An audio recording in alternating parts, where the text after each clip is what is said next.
શ્રી સ્વામિનારાયણ ભગવાનની જય. સદગુરુ સંત શ્રી ડૉક્ટર સ્વામીએ ગોંડલ રોકાણ દરમિયાન અક્ષર મંદિર ખાતે હરિભક્તોને અદ્ભુત પ્રવચનનો લાભ આપ્યો. ગોંડલ ખાતેના રોકાણ દરમિયાન કેટલાય હરિભક્તોને વ્યક્તિગત મુલાકાતનો પણ લાભ મળી ગયો.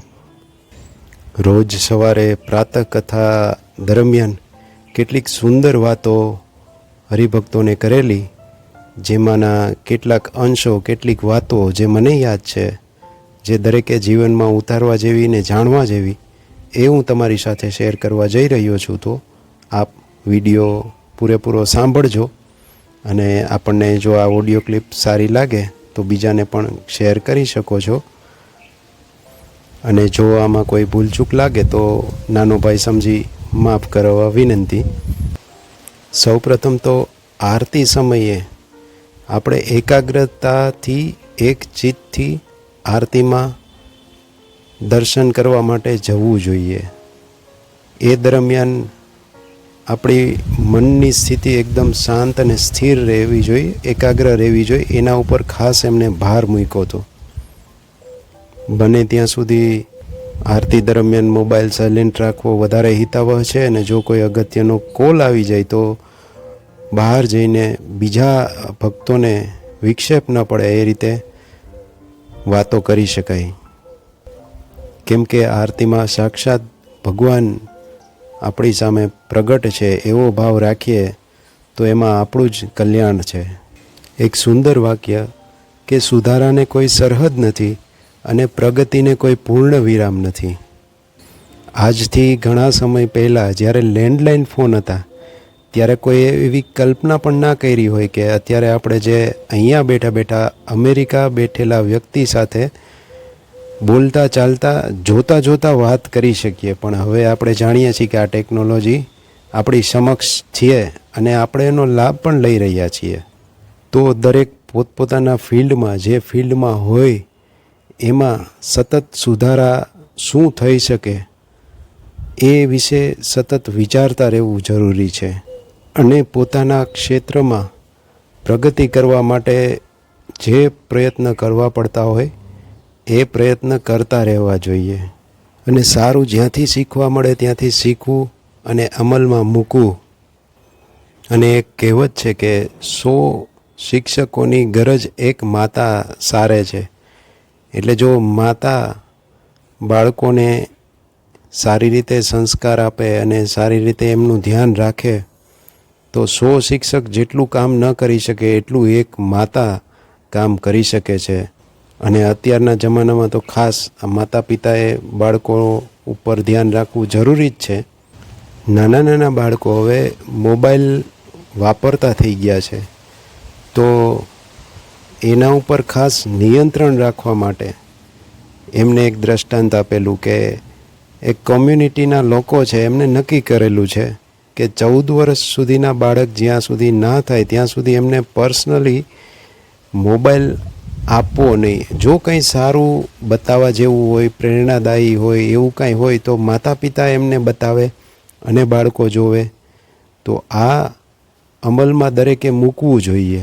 એક ધનવાન પરિવાર હતું, એમાં દીકરો મોટો થઈ ગયો, કરોડપતિ પરિવાર.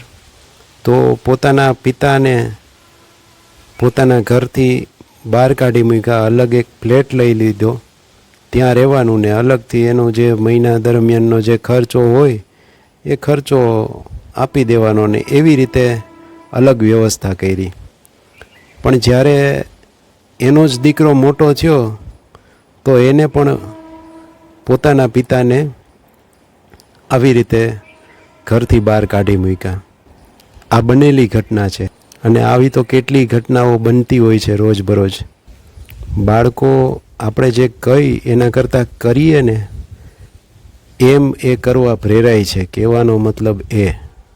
માટે જો એમને જો આપણે ડિસિપ્લિનમાં અને સંસ્કારી જીવન જીવે એવા કરવા હોય તો આપણું જીવન પણ એવું રાખવું પડશે. બાકી અત્યારના જમાનામાં છૂટથી મોબાઈલ વાપરતા બાળકો ક્યાં ક્યાં પહોંચે છે એ આપણે રોજબરોજ ન્યૂઝપેપરમાં ને ટીવીમાં ને એમાં જોતા ને સાંભળતા જ હોઈએ છીએ.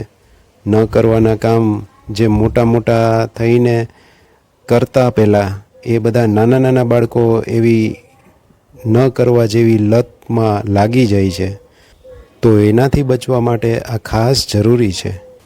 એક એમનું જ અગત્યનું દ્રષ્ટાંત એમને આપેલું કે એક વખત રાજસ્થાનમાં ડૉક્ટર સ્વામીને કોઈ હરિભક્તને ત્યાં પધરામણી કરવાની થઈ.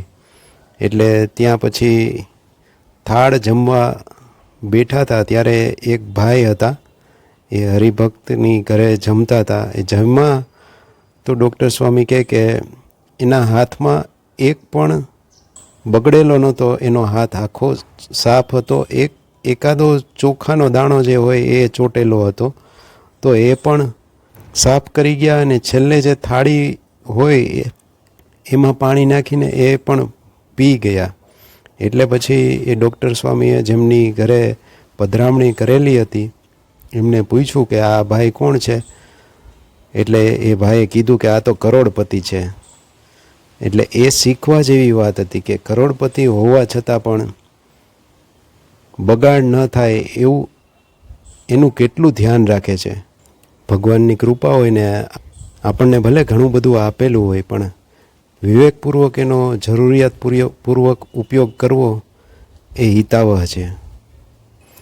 નહીં તો આજે એવું બહુ જોવા મળે છે કે દેખાદેખીમાં આપણી કેપેસિટી ન હોય એવા પ્રસંગો યોજતા હોય ને એવા દેખાડા કરતા હોય. તો એનાથી એકદમ બચવું અને સાદગીપૂર્વક જીવન જીવવું, દેખાડામાં ને એકબીજાને નીચે બતાવવાની સ્પર્ધામાં ક્યારેય ઉતરવું નહીં. કુદરતી સોર્સિસ બધા જે હોય એમનો મર્યાદિત પ્રમાણે ઉપયોગ કરવો. દાખલા તરીકે પાણી છે તો આપણે મન ફાવે તેમ બગાડતા હોય, વેડફતા હોય.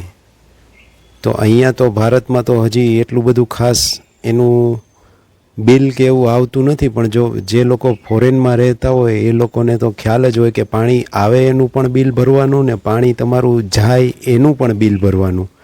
એટલે એ લોકો બહુ વિવેકથી પાણીનો વપરાશ કરતા થઈ ગયા છે. જ્યારે આપણે અહીંયા નગરપાલિકાના ટેક્સ ને એ બધું આવતું હોય પણ એમાં કોઈ માપધોરણ નથી કે તમે વધારે વાપરો કે ઓછું વાપરો, કે જેથી કરીને માણસો જેમ આવે એમ પાણીનો વેડફાટ કરતા હોય છે. તો એમાં પણ એક વિવેક રાખવો જરૂરી છે.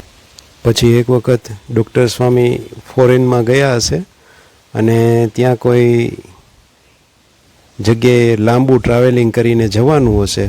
તો ત્યારે આપણે તો બધા ભારતીય હોય એટલે ખુલ્લો રોડ દેખાયો નથી ને સ્પીડમાં ગાડી ચલાવી નથી. તો એવી રીતે જતા હતા ને ત્યાં સ્પીડ લિમિટ તો હોય જ છે. એટલે જેવું એમની સ્પીડ વધી અને એક સિગ્નલ ગયું એટલે રડારમાં એ ટ્રેસ થઈ ગયું ને આગળ જ જેવા પહોંચ્યા ત્યાં પોલીસ ઊભા હતા. એમને તરત ગાડી રોકી અને વિનમ્રતા અને કડકાઈ બેય સાથે જોવા મળે ત્યાંના પોલીસમાં. એમને પૂછ્યું કે what is your speed please. હવે ત્યાં તો કંઈ ખોટું બોલાય નહીં, કારણ કે રડારમાં આપણી સ્પીડ આવી ગઈ હોય. એટલે જે સ્પીડ હતી એ કીધી ને પછી એનો જે દંડ ભરવાનો હોય એની પહોંચ બનાવીને કીધું કે હવે અહીંયા ભરવી હોય તો ભાઈ વાંધો નહીં, ને પછી ઓનલાઈન ભરો તો પણ વાંધો નહીં. કહેવાનો મતલબ ફોરેનમાં બધું બહુ ડિસિપ્લિનવાળું હોય. મતલબ સેફટીના જે નિયમો હોય એ અહીંયા પણ આપણે પાડીએ તો આપણી સલામતી માટે જ હોય છે. જ્યારે ડ્રાઇવિંગ કરતા હોય તો હેલ્મેટ ને એ બધા જે સેફટીના ટૂલ્સ હોય એ યુઝ કરવા. અને BAPS સાથે સંસ્થા સાથે જોડાયેલા હરિભક્તો માટે ખાસ આ સંસ્થા એમની છે. તો જે પણ મંદિર સાથે જોડાયેલા હોય, જે જગ્યાએથી આવતા હોય, તો એ મંદિર પોતાનું છે એમ માનીને જ વર્તવું. અને એ મંદિરમાં જે કાંઈ મદદ કરી શકાય કે જે કાંઈ સુધારા વધારા કરવા જેવું લાગે તો એ પણ જાણ કરવા જેવું. તો આ તો દરેકે જીવનમાં ઉતારવા જેવું કે જે લોકો જ્યાં શ્રદ્ધા ધરાવતા હોય, જે મંદિર સાથે જોડાયેલા હોય, તો એ મંદિરને પોતાનું જ માનીને એમાં થઈ શકે એટલી મદદ કરી શકાય અને એની સેવાઓને અને મંદિરમાં સારા સારા કામો થઈ શકે એના માટે જો કાંઈ સજેશન હોય તો એ પણ જે વહીવટ કરતા વ્યક્તિઓ હોય કે જે પણ હોય એમને જાણ કરવા જોઈએ, તો એમાં વધારેના વધારે સુધારા થઈ શકે. અને આવી જ રીતે કોઈ કંપની હોય કે પછી તમારા પરિવારમાં પણ આ ઉપયોગી થઈ શકે. બધી જગ્યાએ આ લાગુ પડે. BAPSની હોસ્પિટલ કેમ્પસમાં પણ મંદિર બનાવવામાં આવેલું છે અને એ મંદિરમાં આરતી થાય ત્યારે બધા જ જે કામ કરતા લોકો હોય, જેમ કે સફાઈ કર્મીઓ હોય ને બીજા બધા જે કર્મીઓ હોય, તો એ બધા જ્યારે આરતી થાય ને એટલો ટાઈમ એ બધું જ મૂકીને આરતીમાં ધ્યાન આપવાનું. ડૉક્ટરો હોય તો એનું ઓપરેશનનું કામ હોય કે એવું બીજું જે અગત્યનું કામ હોય તો એ કરી શકે છે. બાકી જે કામ થોડી વાર માટે રોકી શકાય એવું હોય એ બધા રોકીને એટલો સમય આરતીમાં ધ્યાન આપવાનું.